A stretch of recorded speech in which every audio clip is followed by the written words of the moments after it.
ایک تو انہوں نے وصیت کی کہ میری میت کے اوپر بریانی، کوفتے، دودھ سوڈے کی بوتلیں، پوری لسٹ دیتی ہے جی کہ یہ سب کچھ پکا کے غریبوں میں تقسیم کر رہا ہے. وہابیوں سے متاثر ہوئے حنفی ہیں، پیور حنفی ہم ہیں. Wake up to reality. اعلی حضرت المتوفا 1340 ہجری بمطابق 1921 یعنی 1921 میں ان کی ڈیتھ ہوئی. انہوں نے اپنی وفات والے دن اپنے بیٹوں کو بٹھا کر کچھ وصیتیں لکھوائیں کہ میرے مرنے کے بعد یہ کرنا ہے. وہ الگ سے پوری بک چھپی ہوئی ہے وصایا شریف کے نام سے. اس میں ماشاءاللہ بڑی اچھی وصیتیں ہیں. ایک تو انہوں نے وصیت کی کہ میری میت کے اوپر کوئی امیر آدمی آ کے کھانا نہیں کھائے گا، صرف غریبوں کو کھانا کھلانا ہے. اور جو انہوں نے مینیو بتایا ہے، اوئے ہوئے ہوئے ہوئے، بریانی، کوفتے، دودھ سوڈے کی بوتلیں، پوری لسٹ دیتی ہے جی کہ یہ سب کچھ پکا کے غریبوں میں تقسیم کر رہا ہے. اچھی بات ہے، یہ ہم اسے اپریشیٹ کرتے ہیں. ہم قائل ہیں کہ مرنے کے بعد میت کو نفع صدقہ اور خیرات سے پہنچتا ہے، اور میت کے اوپر جو کھانا ہے وہ اسپیسیفکلی غریب لوگوں کو ہی کھلایا جائے اصالہ ثواب کے لیے. بالکل درست ہے. پھر انہوں نے آخری جو نصیحت لکھوائی جس کے اوپر انہوں نے اینڈ پہ والسلام بھی لکھا، وہ 12:21 باقاعدہ ٹائم بھی لکھا ہوا ہے اس میں. 25 صفر 1340 ہجری، اسی دن ان کی وفات ہوئی ہے. مرنے سے آلموسٹ 1.5-2 گھنٹے پہلے انہوں نے وصیت لکھوائی. اس کے آخری جملے میں ورڈ بائی ورڈ پڑھنے لگا ہوں. وہ کہتے ہیں کہ اتباع شریعت نہ چھوڑو. خوشی کی بات ہے، شریعت کی اتباع کرو، لیکن یہ شریعت محمدیہ نہیں ہے. ہاں صلی اللہ علیہ وآلہ وسلم، یہ دین تصوف کی شریعت کی بات کر رہے ہیں جس کے پاسباں اعلی حضرت بن کر آئے، مجدد دین تصوف، کیونکہ ساتھ ہی انہوں نے لکھ دیا. اس کے بعد اگر یہ شریعت محمدیہ ہوتی تو وہ کہتے ہیں قرآن و سنت کو مضبوطی سے پکڑ لو، قرآن اور اہل بیت. یہ بات نہیں انہوں نے کی. اتباع شریعت نہ چھوڑو، اور میرا دین اور میرا مذہب جو میری کتب سے ظاہر ہے. میرا دین اور میرا مذہب. تو وہ بریلوی علماء پتہ کیا کہتے ہیں؟ وہ کہتے ہیں میرا دین سے مراد وہ اسلام ہی کہہ رہے تھے، کوئی لادہ سے انہوں نے دین ہم بھی مانتے ہیں، لیکن ساتھ جو انہوں نے کہا نا کہ میرا مذہب جو میری کتب سے ظاہر ہے، یہاں ان کو کہنا چاہیے تھا جو قرآن و سنت سے ظاہر ہے. انہیں پتا تھا کہ قرآن و سنت کچھ اور بات کرتے ہیں، میری کتب کچھ اور بات کرتی ہیں. جو میری کتب سے ظاہر ہے، ہم نے کبھی کہا کہ میرا دین، میرا نظریہ جو میری ویڈیو سے ظاہر ہے. میں کہتا ہوں ویڈیوز دیکھیں، اس میں جو حوالے ہیں ان کو فالو کریں. اگر میں نے خود سے کوئی جملہ بولا ہے وہ آپ چھوڑ دیں، آپ ڈائریکٹ حوالے دیکھیں. میرا دین، میرا مذہب جو میری کتب سے ظاہر ہے، اس پر قائم رہنا ہر فرض سے اہم فرض ہے. اللہ توفیق دے. والسلام. 24 صفر 1340 ہجری 12:21. یہ جناب انہوں نے وصایا شریف کی آخری وصیت کی ہے.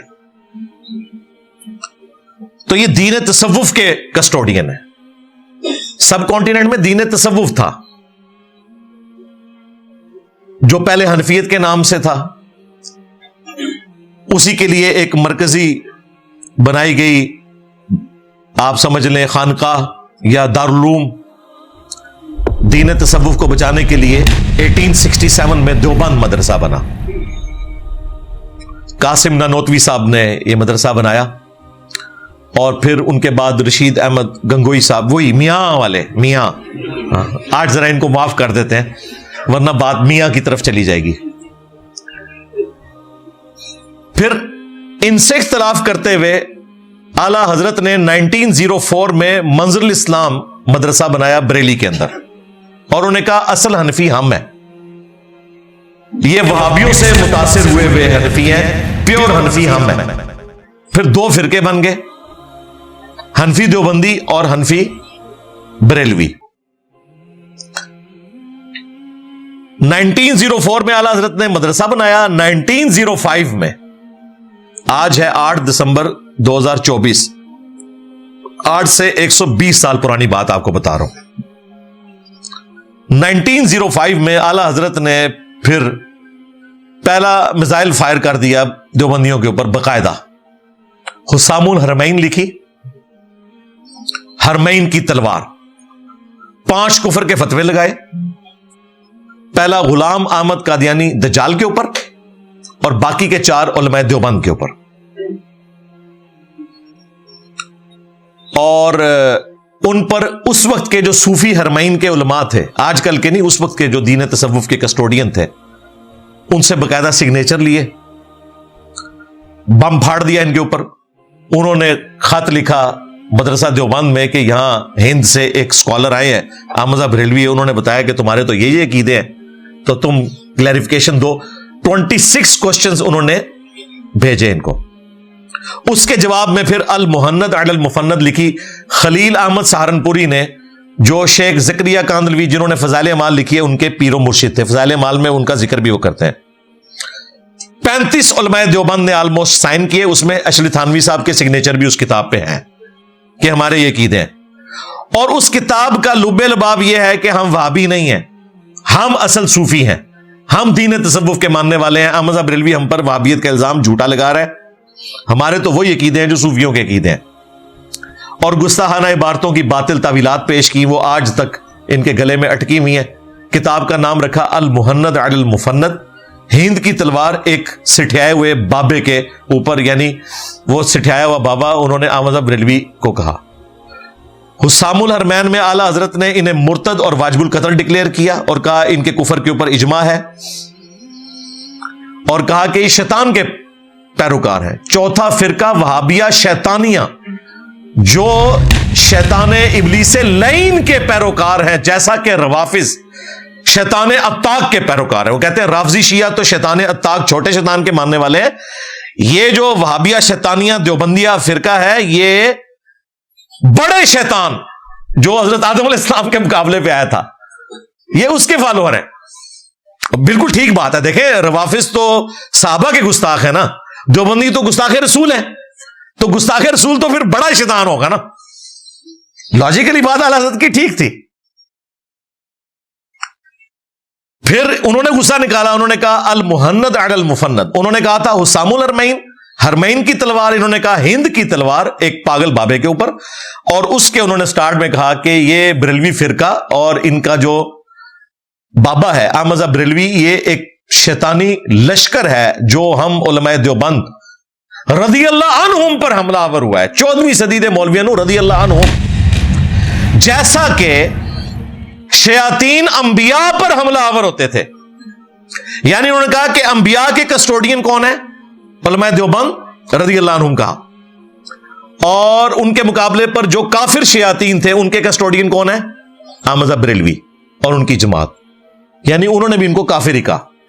بعض دیوبندی کہتے ہیں نہیں ہمارے بزرگوں نے تو شیطانی لشکر کہا ہے, ان کو کافر نہیں کہا. ہم نے کہا تھا نا, پرانیاں گلاں, پرانے بانے. انبیاء کے مقابلے پہ جو شیاطین آتے تھے وہ کافر شیاطین ہوتے تھے, مسلمان شیاطین ہوتے تھے. یہ انہوں نے سرخی پاؤڈر لگا کے نا ایک کفر کا فتویٰ لگایا, اور میں نے گرم تولیہ ان دونوں کے منہ کے اوپر پھیر دیا اللہ کے فضل سے. شیطانی لشکر. اور پھر اس میں انہوں نے اپنی کلیریفیکیشن دیتے ہوئے کہا کہ ہمیں یہ وہابی کہہ رہے ہیں. انہوں نے کہا ہم وہابیوں کو تو خوارج سمجھتے ہیں, محمد بن عبد الوہاب اور ان کی جماعت کو ہم خارجی سمجھتے ہیں. یہ المحند میں لکھا. اور انہوں نے کہا کہ ہمارے بزرگ تو پہلے ہی لکھ گئے تھے. فتاوی شامی میں در مختار کے اوپر حاشیہ لکھا ابن عابدین شامی نے. یہ وہی بدبخت ہے جس نے کہا تھا کہ اپنے پیشاب اور خون سے سورہ فاتحہ کا تعویذ لکھنے سے اگر ماتھے پر شفا ہو تو آپ لکھ سکتے ہیں. جی 1252 ہجری میں یہ اپنے انجام کو پہنچا. یہ کوئی بہت پرانا نہیں ہے, اس کو مرے ہوئے بھی 200 سال نہیں ہوئے. لیکن اعلیٰ حضرت اور علماء دیوبند سے یہ بڑا ہی تھا کیونکہ اعلیٰ حضرت ان کی رسپیکٹ کرتے تھے. تو وہ در مختار پہ حاشیہ ہے رد المختار, یعنی در مختار پہ جو اعتراضات تھے ان کو انہوں نے دور کیا رد المختار میں. یہ مختار میں خا حلوائی والی ہے اور در مختار میں خا ہے خرگوش والی. اور اس فتاوی شامی میں انہوں نے کہا کہ محمد بن عبد الوہاب اور ان کی جماعت یہ شیطان کا سینگ ہے, خوارج ہیں. اسی لیگیسی کو المہند میں دیوبندیوں نے یوز کیا کہ اعلیٰ حضرت ہم پہ غلط الزام لگا رہے ہیں، ہم پیچھے سے تو ان کو خارجی مانتے ہیں، ہم بھی خارجی مانتے ہیں۔ آج ویسے دیوبندی اہل حدیث ایک ہو گئے ہیں صرف بریلویوں کا مقابلہ کرنے کے لیے اور ریالوں کے چکر میں، ادروائز یہ ایک دوسرے کو کافر سمجھتے تھے۔ تو یہ جواب میں انہوں نے ان کو کلیریفائی کیا، اور الحمدللہ وہ کتابیں آج تک پرنٹ ہو رہی ہیں۔ میں نے غار سے دریافت نہیں کی ہیں، ان کے سلیبس میں پڑھائی جاتی ہیں، خود پرنٹ کرتے ہیں۔ ہم نے اپنی ویب سائٹ کے اوپر ڈالی ہوئی ہیں، ایک ایک ریفرنس ہم یہاں پر ڈسپلے بھی کروا دیں گے انشاءاللہ تعالی۔